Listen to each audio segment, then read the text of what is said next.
بسم اللہ الرحمن الرحیم۔ پیسوں میں اور دولت میں اضافے کا ایک بہترین اور قیمتی ترین وظیفہ ہے جو اکابرین سے چلتا آ رہا ہے، مجرب ترین وظیفہ ہے۔ صرف ایک مختصر ترین قرآن پاک کی آیت ہے، صبح نماز کے بعد اسے 70 بار پڑھنا ہوتا ہے۔ اس کا ہر صورت میں فائدہ ہی فائدہ حاصل ہوتا ہے اور اس میں پڑھنے سے برکت بھی حاصل ہوتی ہے۔ 2-3 شرائط ہیں، ان کا لحاظ کر کے اگر ہم اس وظیفے پر عمل کریں گے تو آپ کو بالکل شکایت نہیں ہوگی کہ کسی قاری صاحب نے، عالم صاحب نے، مفتی صاحب نے ہمیں وظیفہ بتایا تھا اور اس کا ہمیں فائدہ نہیں ہوا۔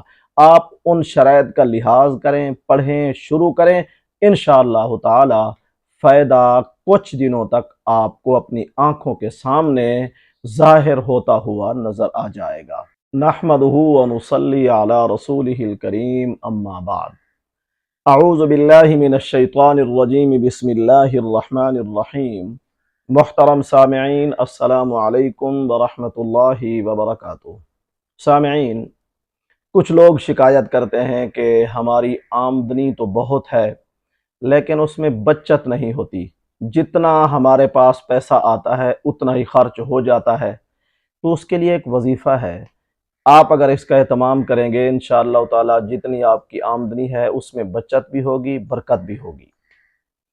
ایک بات آپ ذہن میں رکھیں کہ اللہ تعالیٰ نے اگر آپ کو بیماریوں سے محفوظ رکھا ہوا ہے، کسی قسم کی کوئی بیماری نہیں ہے، تو یہ بھی ایک پیسے کے اندر برکت اور اس میں بچت کی علامت ہے۔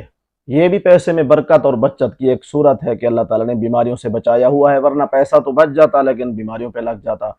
اس لیے آپ صحت مند ہیں تو پہلے تو آپ اللہ کا شکر ادا کریں، توبہ استغفار کریں، اللہ تعالیٰ کی نماز ادا کریں۔ دوسری صورت یہ ہے کہ آپ اگر بالفرض ٹیکسی یا رکشہ چلاتے ہیں، سواری آپ کے پاس آتی ہے، آپ نے لحاظ اس بات کا رکھنا ہے کہ آپ نے مناسب پیسے بتانے ہیں اور کرائے میں جھوٹ نہیں بولنا، مناسب پیسے بتانے ہیں، ایسے پیسے کہ جس سے وہ سواری اطمینان حاصل کرے کہ یہ مجھے زیادہ نہیں بتا رہا۔ اب اس کی 2 صورتیں ہو گئیں، ایک یہ کہ آپ نے سواری کے دل و دماغ کا لحاظ کرنا ہے کہ اسے معلوم ہو کہ یہ مناسب کرایہ ہے، دوسرا یہ کہ آپ نے غلط بیانی بھی نہیں کرنی۔ جب آپ کے پیسوں میں غلط بیانی بھی نہیں ہوگی، سواری کے دل کا اطمینان بھی حاصل ہو جائے گا، اور پھر آپ اس وظیفہ کو پڑھیں گے جو ہم آپ کو بتا رہے ہیں، اس کے نتائج آپ کے سامنے بہت جلدی آنا شروع ہو جائیں گے۔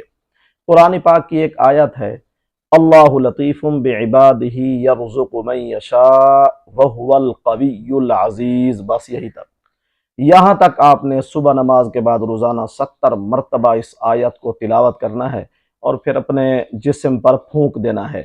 2 باتوں کا لحاظ رکھنا ہے، آپ کے کاروبار میں ملاوٹ اور اس قسم کا جھوٹ نہ ہو، اور خدا نخواستہ کسی کو نقصان دینے کا دل میں یہ خیال نہ ہو۔ آپ اس کا اہتمام کریں، اس آیت کو پڑھیں، انشاءاللہ تعالی اللہ تعالیٰ آپ کے رزق میں، روٹی میں اور اللہ تعالیٰ صحت میں برکت عطا فرمائیں گے۔ وآخر دعوانا ان الحمد للہ رب العالمین۔